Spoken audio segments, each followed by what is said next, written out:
Hi everyone, welcome to Learner Bhaiya YouTube channel. তোমরা সবাই দেখতে পাচ্ছ capsule for competitive exam. Competitive এক্সামের জন্য যে মোস্ট ইম্পর্টেন্ট টপিকগুলো আমরা এখানে আলোচনা করছি, অলরেডি আমরা মেন্ডেল এবং তার মোটর গাছ সম্বন্ধে আলোচনা করেছি, যেগুলো কম্পিটিটিভ এক্সামে ঘুরে ফিরে ওই কোশ্চেনগুলোই জিজ্ঞাসা করে।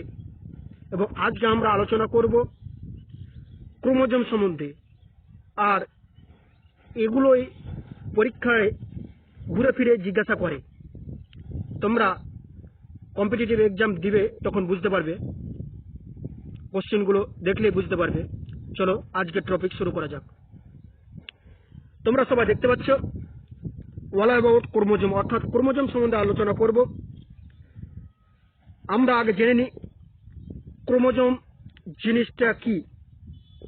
আমরা দেখতে পাচ্ছি ক্রোমোজোম, আমরা যদি ওয়ার্ডটাকে আমরা আগে ভাঙি, ক্রোমো এবং জোম কথাটা, অর্থাৎ আমরা এখানে লিখে রেখেছি ক্রোমো এবং জোম। ক্রোমো কথার অর্থ কি? ক্রোমো কথার অর্থ হলো কালার, এবং জোম কথার অর্থ হলো বডি। তার মানে ক্রোমোজোম কথার অর্থ হলো কি? Coloured body. আমরা দেখতে পাচ্ছি যে ক্রোমোজোম কালার্ড বডি, এটা ওয়ার্ডটাকে ভাঙলে আমরা এটা পাই। কিন্তু ক্রোমোজোম জিনিসটা কি? ক্রোমোজোম জিনিসটা হলো একমাত্র, যদি উদাহরণ দিই তাহলে তোমরা বুঝতে পারবে। এক হাত লম্বা একটা সুতা যদি তুমি নাও এবং সে সুতাটাকে তুমি কখনো লম্বা করে রাখতে পারো, অর্থাৎ সিধা করে রাখতে পারো, কখনো তুমি পেঁচিয়ে রাখতে পারো, কখনো তুমি ভাঁজ করে প্যাকিং করে রাখতে পারো, সেটাই হচ্ছে ক্রোমোজোম। সুতার সঙ্গে তুলনা করলেই আমরা ক্রোমোজোমটাকে বুঝতে পারি। অর্থাৎ এখানে আমি লিখে রেখেছি যে হচ্ছে থ্রেড লাইক স্ট্রাকচার, অর্থাৎ সুতার মতো স্ট্রাকচার হচ্ছে এই ক্রোমোজোমের স্ট্রাকচার। এবার আমাদের মনে প্রশ্ন হতে পারে, ক্রোমোজোম জিনিসটা কি কি দিয়ে তৈরি?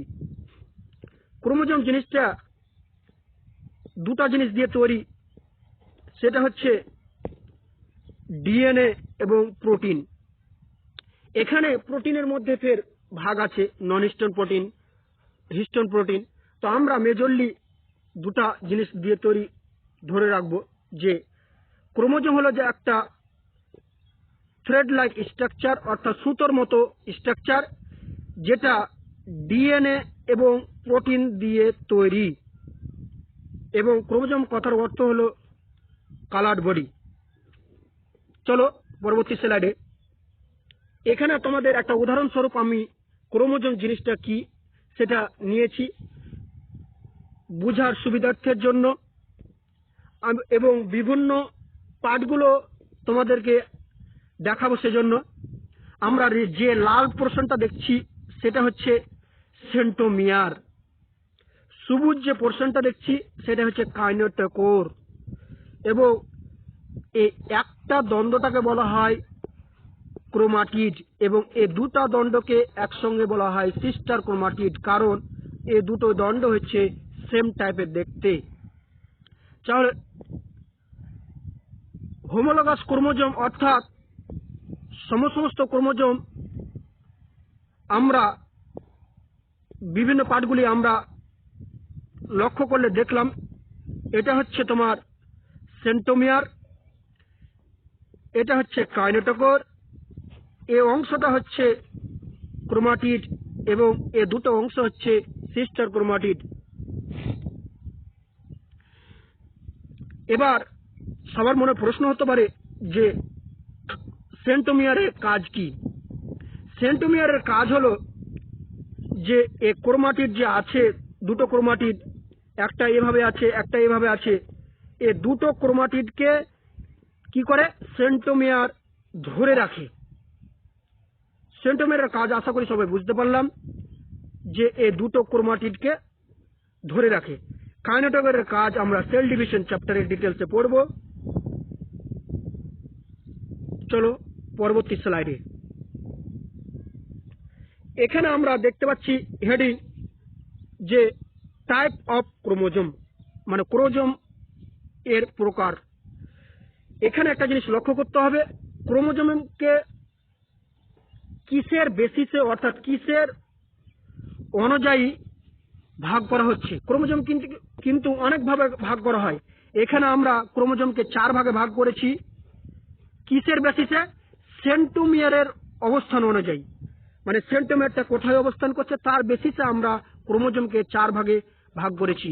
এটা কম্পিটিটিভ এক্সামের জন্য মোস্ট ইম্পর্টেন্ট এবং এই কোশ্চেনগুলো ঘুরে ফিরে এখান থেকে আসে, সেজন্য এই টপিকটা আলোচনা করা। চলো 4 ভাগ কি কি, সেটা হচ্ছে মেটাসেন্ট্রিক, সাবমেটাসেন্ট্রিক, অ্যাক্রোসেন্ট্রিক, টেলোসেন্ট্রিক। চলো বোঝা যাক এক পর থেকে। মেটাসেন্ট্রিকের ক্ষেত্রে আমরা কি করব, যে সেন্টোমিয়ারটা মাঝামাঝি থাকবে। সেন্টোমিয়ারটা কি থাকবে? মাঝামাঝি, একদম মাঝামাঝি থাকবে। এবং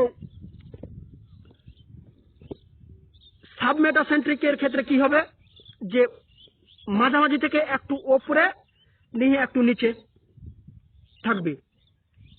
এবং 4 নম্বরটা তোমরা লক্ষ্য করছো টেলোসেন্ট্রিক। টেলোসেন্ট্রিকের ক্ষেত্রে কি থাকবে, একদম শেষ প্রান্তে সেন্টোমিয়ারটা থাকবে, শেষ প্রান্তে থাকবে। এবং শেষ প্রান্ত থেকে একটু যদি ভিতরে থাকে সেটা হচ্ছে অ্যাক্রোসেন্ট্রিক। চলো তোমাদের ছবি সহ তোমাদের ভিজুয়ালাইজ করিয়ে দিচ্ছি আমি, তোমাদের সুন্দরভাবে ভিজুয়ালাইজ হয়ে যাবে এবং তোমাদের বুঝতে আর কোনো অসুবিধা থাকবে না, ক্রিস্টাল ক্লিয়ার হয়ে যাবে। চলো পরবর্তী স্লাইডগুলি আমি আরো ডিটেলসে তোমাদের বলছি। এখানে দুটো পয়েন্ট অ্যাড করে রেখেছি, যে এ দুটোর ক্ষেত্রে সাবমেটাসেন্ট্রিক এবং অ্যাক্রোসেন্ট্রিকের ক্ষেত্রে যেটা ছোট বাহু তৈরি হয় সেটাকে বলা হয় পি আর্ম, ছোট বাহুটাকে বলা হয় পি আর্ম, এবং লং বাহু যেটা অর্থাৎ দীর্ঘ বাহু যেটা হয় সেটা হচ্ছে কিউ আর্ম। এটাও ইম্পর্টেন্ট। চলো পরবর্তী স্লাইডে। এখানে সবাই দেখতে পাচ্ছ যে মেটাসেন্ট্রিক, মেটাসেন্ট্রিকের ক্ষেত্রে আমরা কি বললাম, যে সেন্টোমিয়ারটা মাঝামাঝিতে অবস্থান করবে, অর্থাৎ সেন্টোমিয়ারটা এখানে অবস্থান করছে, তার মানে উপরের থেকে যতটা নিচে দিতেও ততটা, অর্থাৎ মাঝ বরাবর অবস্থান করছে। আমরা দেখতে পাচ্ছি সেন্টোমিয়ারটা একদম মাঝ বরাবর, ওপর এবং নিচে সমান দৈর্ঘ্য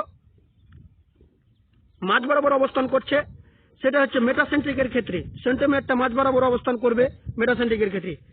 এবং আরেকটা ইম্পর্টেন্ট কোশ্চেন তোমাদের বলে রাখি, যে এখানে তোমরা দেখতে পাচ্ছ সবাই যে স্যাটেলাইটকে আরেকটাকে বলে গণ খাঁজ, অর্থাৎ বা সেকেন্ডারি কনস্ট্রাকশন বলা হয় বাস। এবং আরেকটা পয়েন্ট তোমরা দেখতে পাচ্ছ সেন্টোমিয়ার, সেন্টোমিয়ারকে বলা হয় প্রাথমিক খাঁজ, স্যাটেলাইটকে বলা হয় গণ খাঁজ এবং সেন্টোমিয়ারকে বলা হয় প্রাথমিক খাঁজ। চলো পরবর্তী স্লাইড। এখানে আমরা দেখতে পাচ্ছি সাবমেটাসেন্ট্রিক।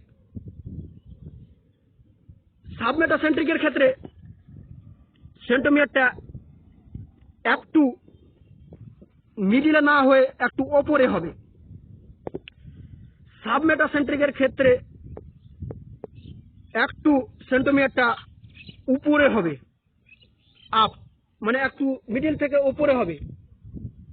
তোমরা ছবিতে দেখতে পাচ্ছ যে সেন্টোমিয়ারটা এখানে অবস্থান করছে, এ বরাবর সেন্টোমিয়ারটা অবস্থান করছে। এ বাহুটা হচ্ছে ছোট বাহু হয়ে যাচ্ছে, এটা হচ্ছে বেশি লম্বা হচ্ছে। তার মানে এখানে তোমরা লক্ষ্য করবে এই সাইডে লেখা আছে খর্ব বাহু মানে ছোট বাহু, এবং এটা হচ্ছে দীর্ঘ বাহু, নিচেরটা হচ্ছে দীর্ঘ বাহু বা কিউ বাহু। এটাকে খর্ব বাহুটাকে পি বলা হয় এবং এটাকে লং বাহুটাকে কিউ বলা হয়। চলো পরবর্তী পয়েন্ট 3 নম্বর অ্যাক্রোসেন্ট্রিক। অ্যাক্রোসেন্ট্রিকটা হচ্ছে এখানে সেন্টোমিয়ারটা একেবারে মাথায় অবস্থান করবে না, মাথা থেকে একটু ভিতরে অবস্থান করবে। সেন্টোমিয়ারটা একটু ভিতরে অবস্থান করবে, অর্থাৎ মাথায় যদি অবস্থান করে, যদি মাথা বরাবর অবস্থান করে, শেষ প্রান্তে যদি সেন্টোমিয়ারটা থাকতো তাহলে কি হতো, সেটাকে বলা হতো টেলোসেন্ট্রিক। কিন্তু একটু টেলোসেন্ট্রিকের একটু ভিতরে যদি অবস্থান করে সেটাকে বলা হয় অ্যাক্রোসেন্ট্রিক। চারটা টার্ম আছে, চারটা টার্ম সেন্টোমিয়ারের অবস্থান অনুযায়ী ভাগ করা হয়েছে, এবং সেন্টোমিয়ারের অবস্থানটাই আমরা ভালো করে যদি লক্ষ্য করি তাহলে আমাদের এই টার্মগুলো ক্লিয়ার হয়ে যাবে। এবং এক্ষেত্রেও কি হয় যে খর্ববাহু এবং দীর্ঘবাহু তৈরি হয়। খর্ববাহুটাকে বলা হয় পি আর্ম বা বাহু, এবং লং বাহুটাকে বলা হয় কিউ বাহু। এবং 4 নম্বর যেটা ভাগে ভাগ করা হয়েছে সেটা হচ্ছে টেলোসেন্ট্রিক। টেলোসেন্ট্রিক এটা কারোর আশা করি বুঝতে অসুবিধা হবে না। সেটা হচ্ছে কারণ টেলোসেন্ট্রিক মানে হচ্ছে টেল, মানে সেন্টোমিয়ারটা কি হবে, শেষ প্রান্ত অবস্থান করবে, মানে একদম শেষে, মাথার দিকে, একদম কোনো মাঝামাঝিতে থাকবে না, মাথার দিকে। তাহলে আমরা সেন্টোমিয়ারটা দেখলাম মাঝামাঝিতে অবস্থান করছে, তাহলে এর ফলে কি হয় যে একটা খুবই বড় বাহু তৈরি হচ্ছে আর একটা খুবই নেগলিজিবল, একদম ওটা না বললেই চলে।